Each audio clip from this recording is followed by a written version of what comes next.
Assalamualaikum warahmatullahi wabarakatuh. Perkenalkan, nama saya Muhammad Aikal, dan rekan saya Yusuf Rizal.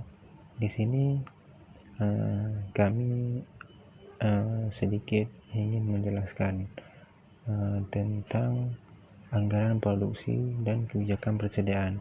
Apa itu anggaran produksi dan apa itu kebijakan persediaan? Yang pertama, saya yang akan menjelaskan apa itu anggaran produksi. Selanjutnya, kebijakan persediaan akan dijelaskan oleh rekan saya Yusuf Rizal. Bismillahirrahmanirrahim. Konsep dasar anggaran produksi. Anggaran produksi alat untuk merencanakan atau mengkoordinasi dan mengontrol kegiatan produksi. Perencanaan produksi meliputi masalah-masalah yang berkaitan dengan adanya tingkat produksi, kebutuhan fasilitas produksi, dan tingkat persediaan barang jadi. Tujuan penyusunan anggaran produksi. Yang pertama, menunjang kegiatan penjualan sehingga barang yang dapat disediakan sesuai dengan yang telah direncanakan. 2. Menjaga tingkat persediaan yang memadai, artinya tingkat persediaan yang tidak terlalu besar dan tidak terlalu kecil. Yang terakhir, mengatur produksi sedemikian rupa sehingga biaya produksi barang yang dihasilkan akan seminimal mungkin.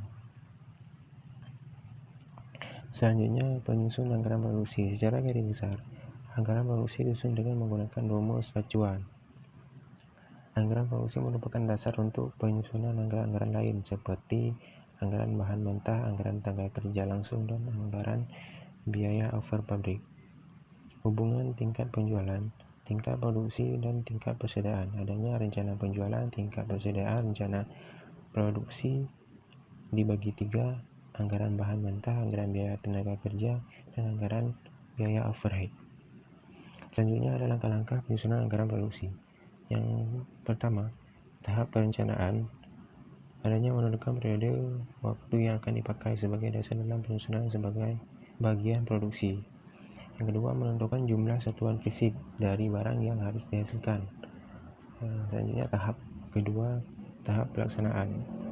Yang pertama, menentukan kapan barang diproduksi, menentukan di mana barang yang akan diproduksi, menentukan urutan-urutan proses produksi, menentukan standar penggunaan fasilitas produksi untuk efisiensi.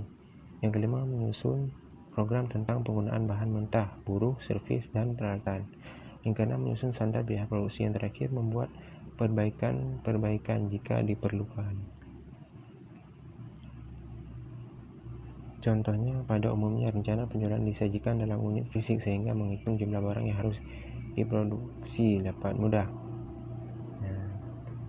Contohnya diharapkan bahwa 400 unit barang A akan berada di perusahaan pada awal periode nanti. Penjualan selama satu periode direncanakan 800 unit, sedangkan persediaan akhir diperkirakan 180 unit, sehingga jumlah yang harus diproduksi adalah 580 unit. Selanjutnya ada cara menghitung faktor yang harus dipertimbangkan dalam menentukan jangka waktu produksi dan jumlah barang yang dihasilkan. Yang pertama, fasilitas pabrik, fasilitas pergundangan, fasilitas tenaga kerja, bahan mentah, dan modal yang digunakan. Selanjutnya sedikit manfaat kebijakan persediaan. Yang pertama, untuk menempatkan perusahaan pada posisi yang selalu siap untuk melayani penjualan. Yang kedua, untuk membantu dicapainya kapasitas produksi yang harus terus-menerus dan seimbang. Untuk memungkinkan tercapainya hal-hal tersebut yang ada di atas, ada faktor-faktor yang perlu dipertimbangkan, yaitu seperti daya tahan barang yang disimpan, sifat penawaran bahan mentah, biaya-biaya yang timbul, besarnya modal kerja yang tersedia, resiko-resiko yang harus ditanggung, atau manusia alam sifat barang itu sendiri. Selanjutnya ada penentuan besarnya persediaan. Yang pertama, disesuaikan dengan kebutuhan bulanan. Apabila kebutuhan akan bahan atau barang setiap bulan sama, maka digunakan rata-rata bulanan atau rata-rata sederhana. Selanjutnya akan dijelaskan oleh rekan saya Yusrizal tentang kebijakan persediaan.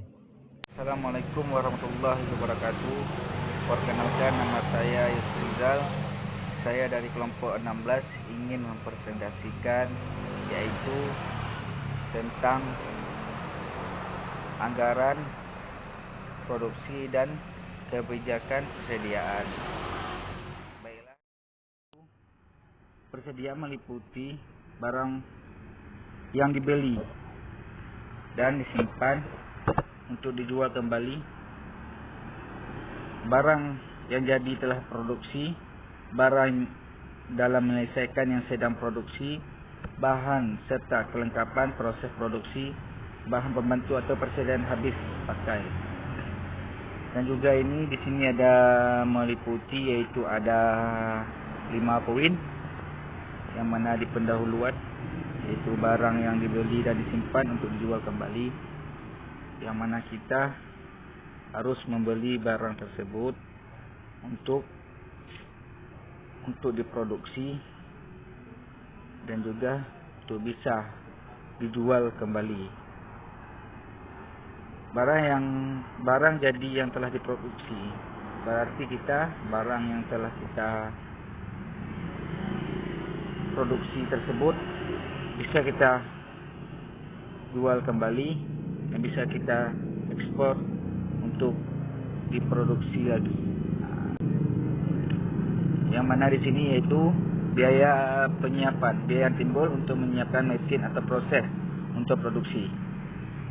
Yang mana kita menyiapkan yaitu biaya yang timbul untuk menyiapkan atau mesin untuk diproses untuk diproduksi, yaitu untuk memproduksi barang tersebut bisa untuk kita jual atau kita ekspor. Misal biasanya untuk membersihkan dan menyiapkan mesin, surface setting atau dan disebut biaya kehabisan bahan, biaya yang timbul jika terjadi kehabisan bahan. Misalnya yaitu biaya kehilangan penjualan, biaya kehilangan pelanggan, selisih harga beli antara harga supplier, eseran tersebut. Klasifikasi persediaan yaitu persediaan barang dalam proses, yang mana di sini kita harus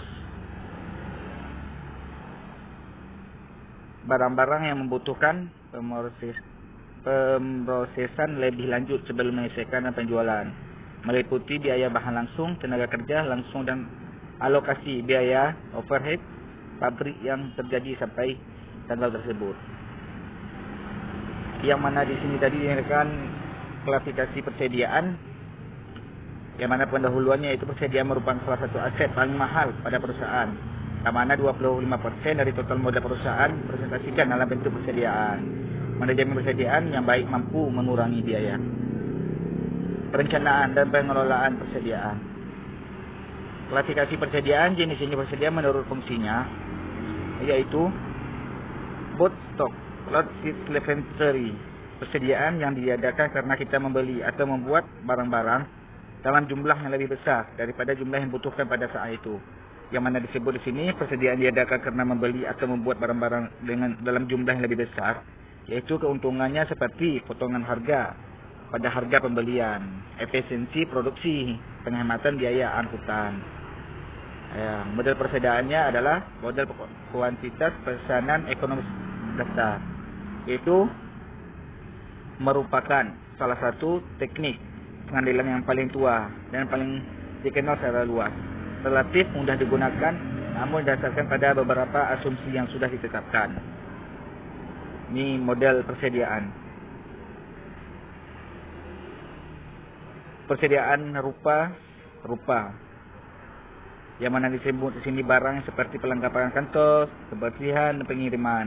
Persediaan jenis ini biasanya digunakan segera ketika dibeli, biasanya dicatat sebagai beban penjualan dan umum. Klasifikasi persediaan manufaktur, manufacturing inventory, terdiri dari persediaan bahan baku. Poin pertama, dengan persediaan bahan baku yaitu barang berwujud yang dibeli atau diperoleh dengan cara lain, misalnya dengan menambang dan disimpan untuk penggunaan langsung dalam membuat barang untuk dijual kembali. Poin kedua yaitu bagian atau suku sedang yang produksi sebelum digunakan kadang diklasifikasikan sebagai persediaan komponen suku sedang, yaitu model perusahaan, model kuantitas pesanan produksi. Seperti merupakan sebuah teknik kuantitas pesanan ekonomis yang diterapkan pada pesanan produksi. Poin kedua, model ini berguna ketika persediaan terus menumpuk dari waktu ke waktu pada saat asumsi kuantitas pesanan ekonomis tradisional berlaku. Model ini diperoleh dengan menetapkan bahwa biaya pemesanan sama dengan biaya penyimpanan dan akuran pesanan yang optimum.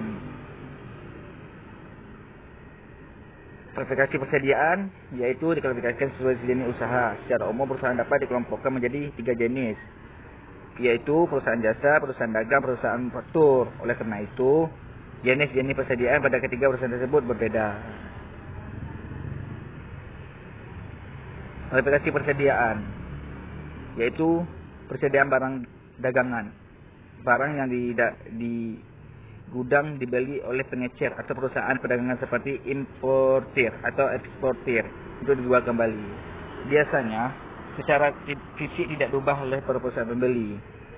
Poin selanjutnya, dalam beberapa hal dapat terjadi beberapa komponen dibeli untuk kemudian dirakit menjadi barang jadi.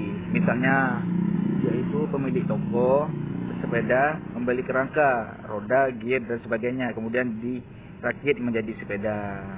Itulah persediaan barang dagangan. Dan jenis persediaan menurut jenis dan posisi barang. Persediaan barang dagangan, persediaan faktur, persediaan rupa dan rupa yang kita jelaskan pada poin-poin yang sebelumnya tadi. Baiklah, cuma itu yang dapat saya sampaikan. Saya dengan rekan saya, hanya ini yang dapat kami jelaskan. Lebih dan kurangnya, dan atas segala kekurangan kami mohon maaf. Wabillahi taufiq wal hidayah. Assalamualaikum warahmatullahi wabarakatuh.